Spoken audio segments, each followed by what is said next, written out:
అసలు కార్పొరేట్ వ్యవస్థ ఈ రోజున మన చేతుల్లో లేదు. Corporate hospitals it is no more in the hands of Indians. ప్రపంచీకరణలో ఫైర్ అండ్ డైరెక్ట్ ఇన్వెస్ట్మెంట్ FDIని 100% యాక్సెప్ట్ చేసిన తర్వాత ఆసుపత్రులు అలాగే ఆరోగ్యం మీద చేసిన తర్వాత ఉన్న పరిస్థితి ఏంటంటే ఈ రోజున మోర్ దాన్ 70 to 80% కార్పొరేటైజ్ అయిపోయింది. కార్పొరేట్ యొక్క ఆసుపత్రుల యొక్క మెయిన్ స్టేక్ అనేది మ్యాక్సిమం స్టేక్ అనేది ఈ రోజున విదేశాలు. మీరు యూ నేమ్ ఎనీ హాస్పిటల్ అండి, it is not belongs today to Indian. కానీ ఈ రోజున అది Sweden, Poland, China, Singapore, Malaysia ఇలాంటి దేశాల యొక్క టోటల్ స్టేక్ అనేది ఈ రోజున ఈ ఆసుపత్రిలో ఉంది. సొంతంగా మన వాళ్ళది కాదు ఈ కార్పొరేట్ వ్యవస్థ అనే దాంట్లో. సో ఈ రకంగా ప్రబలుతున్నటువంటి పరిస్థితుల్లో డేంజరస్ సిగ్నల్స్ అనేది చూపిస్తున్నది. అందరూ ఆలోచించట్లేదు. మహారాష్ట్ర రాష్ట్రంలో ఒకప్పుడు తెలంగాణ ఉండేదంటే హైయెస్ట్ పర్సంటేజ్ ఆఫ్ కార్పొరేట్ వైద్యం దానికి సంబంధించి. ఈ రోజున అవుట్ బీటింగ్ తెలంగాణ, మహారాష్ట్ర వచ్చింట నంబర్ 1 ర్యాంక్. ఈ రకమైనటువంటి పరిస్థితులు ఎందుకు వస్తున్నాయంటే ఇందాక మన సార్ చెప్పారు, రాంప్రసాద్ గారు కూడా, విధానాలు వాళ్ళని ఎంకరేజ్ చేస్తున్నప్పుడు వాళ్ళు వచ్చేటువంటిది, దానివల్ల వచ్చేటువంటి పర్యవసానాలు ఇది. కానీ ప్రభుత్వ వైద్యాన్ని నువ్వు పోటీగా పెంచి, వైద్యుల్ని పెంచి, సిబ్బందిని పెంచి, డయాగ్నోస్టిక్ ఫెసిలిటీస్ పెంచి దాన్ని ప్రైవేట్ చేయకుండా ఉండి ముందుకు తీసుకెళ్ళగలిగితే అసలు ముందు ప్రైవేట్ దానికి కళ్యం అదే అవుతుంది. మీకు ఎప్పుడైతే 1-sided అయిపోయిందో 80% 90% కార్పొరేట్ ప్రైవేట్ అయిపోయిందో మీకు అసలు ఆప్షన్ ఏముందండి? పోన్లేండి అమ్మేయండి ఏదో ఒకటి. మేము చిన్న స్టడీ చేస్తామండి, 279 కుటుంబాలకు చిన్న సర్వే చేస్తే ఆరోగ్యశ్రీ కార్డు ఉన్నటువంటి వాళ్ళకు కూడా ఖర్చు ఎందుకయింది మీకు అని అంటే వాళ్ళు అనేక రకాల కారణాలు చెప్పారు.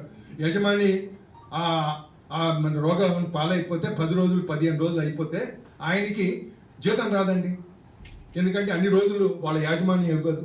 అలాగే ఆయన చూడటానికి వచ్చేటువంటి వాళ్ళు చుట్టాలు వస్తారు, వాళ్ళని తీసుకెళ్ళాలి ఆటోలో, ఈయన్ని తీసుకెళ్ళాలి ఆటోలో. వాళ్ళు వచ్చినప్పుడు భోజనం మామూలు పెట్టకూడదు, మందులు, ఈ రకంగా అనేక రకాలైనటువంటి చెప్తే అవుట్ ఆఫ్ పాకెట్ ఎక్స్పెండిచరు. ఎందుకు కాదండి అది? ఇది ప్రభుత్వానికి తెలీదా, లేకపోతే అందరికీ తెలీదా ఈ విషయం?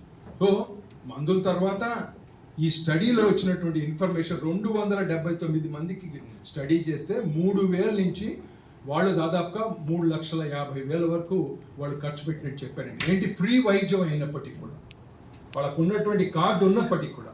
దానికి మళ్ళీ అనేక రకాలైన కార్డులు ఉన్నాయి. కార్డు తీసుకుపోతే సార్ మాకు ఇప్పటి వరకు ప్రభుత్వం డబ్బులు ఇవ్వలేదు కాబట్టి మేము ఇప్పుడు ఇది కాస్త కొన్ని రోజులు ఆగాలని చెప్పి ఒక హాస్పిటల్ అంటే, ఇంకో హాస్పిటల్ వాళ్ళు ఏమంటారంటే సార్ 2013లో ప్రభుత్వానికి ఆరోగ్యశ్రీకి అగ్రిమెంట్ జరిగింది సార్, ఆ రోజున దీనికి ఆపరేషన్కి అయ్యేటువంటి ఖర్చు 60,000 ఇచ్చారు, ఇప్పుడు దాదాపుగా 1,20,000 అయింది. అంటే ధరలు పెరగలేదు సార్ 2013 నుంచి, మాకు అది రివిజన్ ఎక్కడ ఉంది సార్ అని చెప్పాను. అనేక రకాలైనటువంటి సమస్యలు. మొన్నైతే కొత్త సమస్య, వెండి ధర పెరిగిపోయింట 3 లక్షలు, 2,70,000కి 3 లక్షలకి. అది చాలా క్లియర్, అది ఎంత గమ్మత్తుగా ఉందంటే ఆ ఇన్ఫర్మేషన్. ఆ వెండితో తయారు చేసేటువంటి యాంటీ క్యాన్సర్ మందు తయారు చేయడం ఆపేశారు, వెండి ధర పెరిగింది. కానీ లింక్ ఎలా ఉంటుంది చూడండి సమాజంలో, ఒకదానికి వెండికి దీనికి సంబంధం ఏంటి? క్యాన్సర్ మందు తయారు చేయడానికి వెండిని ఉపయోగిస్తారు కాబట్టి ఆ వెండి యొక్క ధర పెరిగింది కాబట్టి ఆ క్యాన్సర్ మందులు 3 రకాల ఫార్ములేషన్స్లో వాటి ఆపారు. దాని తర్వాత మీ చర్చలు జరిగింది.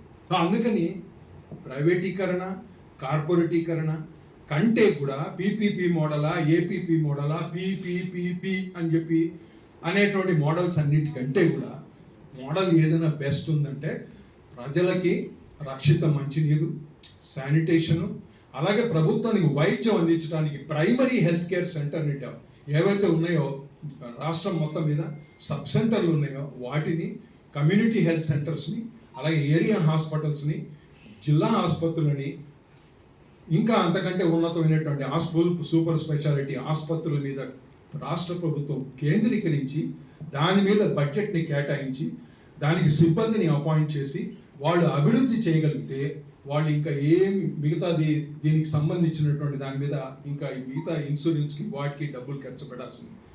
జీతాలు మీరే ఇచ్చి, తర్వాత వాళ్ళకి సంబంధించిన సదుపాయాలు మీరే ఇచ్చి, ఆస్తి మీరే ఇచ్చి, పొలం మీరే ఇచ్చి, జాగా మీరే ఇచ్చి, అన్నీ ఇచ్చి అసలు ప్రభుత్వం బయట నుండి ప్రైవేట్ వాడి పెత్తనం అనేది ఎంతవరకు సబబు అని చెప్పని అడగాల్సినటువంటి పరిస్థితి ఈరోజు మనకు వచ్చింది. ఇంకా మేము కోరుకునేది ఏంటంటే ఆరోగ్యం అనేది హక్కు కింద ఉండాలి.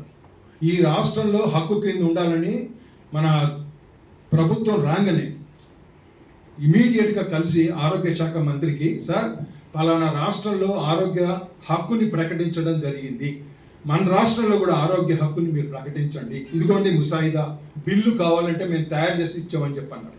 అలాగే మన లక్ష్మణరావు గారు దీన్ని శాసన మండలిలో దీన్ని రైజ్ చేయడం కూడా జరిగింది. ఇప్పుడు కూడా మేము దాన్ని పర్సూ చేస్తున్నాం, ఏంటంటే ఆరోగ్య హక్కు చట్టాన్ని ఆంధ్ర రాష్ట్రంలో చెయ్యండి అని చెప్పి. అదే ప్రజారోగ్య వేదిక కోరుతుంది.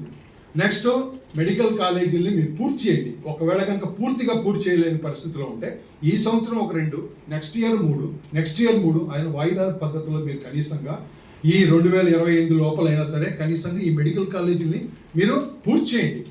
ఆ మెడికల్ కాలేజీని ప్రభుత్వంలోనూ నడిపించండి. అప్పుడు ప్రతి జిల్లాకు ఒక మెడికల్ కాలేజ్ వస్తుంది. ఉదాహరణకి ఇప్పుడు చూడండి, 36 మెడికల్ కాలేజీలు ఉన్నాయి, 36 మెడికల్ డిస్ట్రిక్ట్ హాస్పిటల్స్ ఉన్నాయి మన పక్కన ఉన్నటువంటి తెలంగాణ రాష్ట్రం.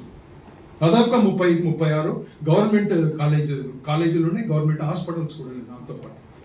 అది కాకుండా వాళ్ళు డెవలప్ చేసింది Telangana institute of medical sciences అని చెప్పేది ఒక 4-5 ఇప్పుడు మల్టీ స్పెషాలిటీ హాస్పిటల్స్ కూడా డెవలప్ చేస్తున్న పరిస్థితి పక్కన. ఇక మనం పక్కదాన్ని చూడగలం కానీ అసలు తమిళనాడు అయితే మనం చూసే పరిస్థితి ఉండదు. ద బెస్ట్ సిస్టమ్ ఎవాల్వ్ అయింది.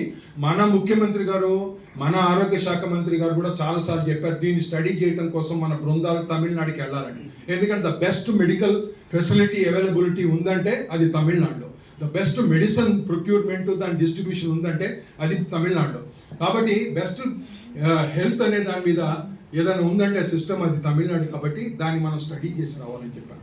అందుకని ఆరోగ్య హక్కు ఉండాలి, ప్రైవేటీకరణ మానేయాలి, అది ఇన్సూరెన్స్ విధానాలకి గవర్నమెంట్ ఖచ్చితంగా ముందుకు వెళ్ళకూడదని చెప్పి ప్రజారోగ్య వేదిక మేము చెప్తున్నాం.